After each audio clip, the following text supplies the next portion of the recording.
Ah, yes, quicksand. One moment you're having a beautiful little stroll along the beach, and the next you're fighting for your goddamn life, trying to avoid the clutches of the earth from sucking you in before it's too late, and then you can't breathe anymore. And then it's just like you never even existed, because your entire existence just goes into a permanent grave that is quicksand. But apparently, movies that have been showing these kind of things have been getting it wrong all these years. Apparently, there are some huge myths which have been busted by scientists. We will talk about that right now. But yes, quicksand does actually pull you in, but not to the extent that you may have seen. So how do you actually get out of quicksand? Glad you asked, because today we're going to be talking about that in this video. From this website, Live Science, quicksand myth debunked, you can actually float free. I'm pretty interested, right? I've always had a bit of a fascination regarding quicksand. They did it in The Rise of Skywalker. They did it in Xena Warrior Princess. They did it in bloody Indiana Jones 5. No more. I want to know the truth, just in case it ever happens to me. Let's do this. So falling into quicksand isn't quite as bad as some movies make it out to be, all right? They're a bunch of freaking liars, if you ask me. Instead of being sucked all the way in, quicksand victims will float once they get about waist deep, all right? According to your study. Yet while the risk of vanishing, oh, wow, that was pretty, has apparently evaporated, just like my voice cords, vocal coaches, where are you? Escaping the muck is still a tough task. To pull one leg free requires the amount of force needed, get ready, to lift a small car. These are the tricks, however. So the force to literally pull your leg out is roughly the force needed to pull up a small car. Is that what they're trying to say?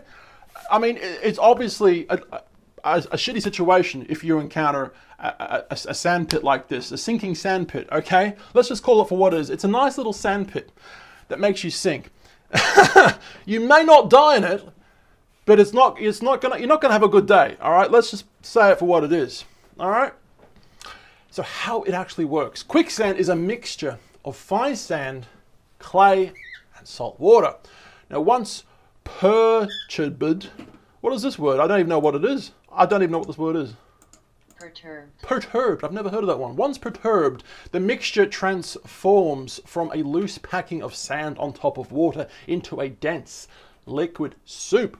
Movement by a victim makes things worse. All right, now we're getting to the actual understanding of what this thing does when you stress out, right?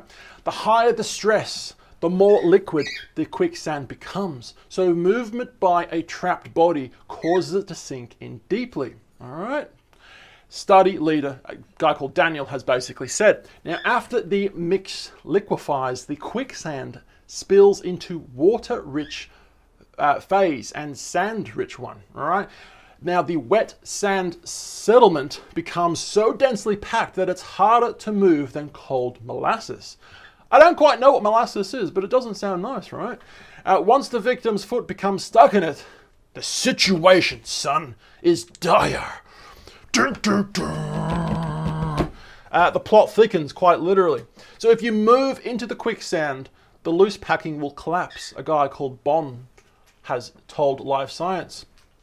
When we have densely packed sand at the bottom and water floating on top of it, it's the difficulty of getting water into the very densely packed sand that makes it difficult for you to pull your foot out.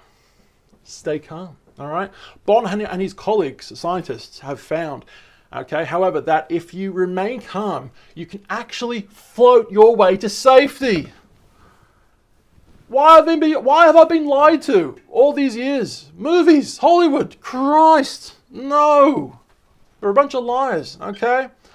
The researchers simulated a quicksand pit in the laboratory setting, right? And placed an aluminium ball of greater density than the quicksand on top of the pit. Now, the ball didn't sink until the researchers began to shake the pit, simulating movement and turning the mixture of sand and water more liquid. It's called liquefaction. All right? Now, when they did this, the ball sank right to the bottom.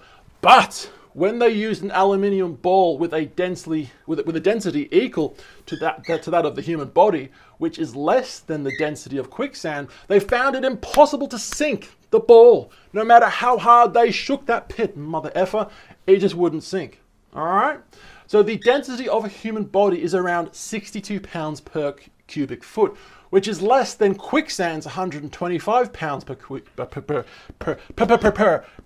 foot. So the difference between density and how much you actually weigh is different, but I don't quite know how much you'd actually have to weigh to be a sinkable person. But I'm guessing if you're a fat bastard, then maybe you fat bastards shouldn't be going anywhere near fucking quicksand, okay? It's going to be a bad day for you if you're that heavy going to quicksand. Just avoid it. Just avoid it. At that case, maybe quicksand quite literally will suck you in. Is that what they're trying to say here? I don't know. Anyway, the advice: stay calm and eventually you'll float. Stretch out your back to increase your surface area and wait until your legs pop free. Pop, pop. Also, Bon also suggests moving your legs around at this point to stir in the water, which will help you float. This is the last little bit. You have to introduce water into the sand, Bon said, and the easiest way to do that is to make it trickling along your leg into the quicksand by making a circular motion with your legs. So I'm guessing what they're trying to say, that kind of tripped me up for a second there. I guess what they're trying to say is, just slow little movements in the leg. Nothing stressful, but and that will liquefy the water and the dirt enough for you to suck your legs out. I don't know, but interesting nonetheless. If you found this interesting, saying that same word again twice. If it was interesting and you found it interesting, well, guys, we're on channel 2, and of course channel 1. We have Instagram, Facebook, YouTube at Tallboy Gareth. I'm feeling a little frisky today, which is why I'm a little bit more hyper. I don't know why I'm hyper, but I am. I love you guys, and I'll see you for tomorrow's video. Bye.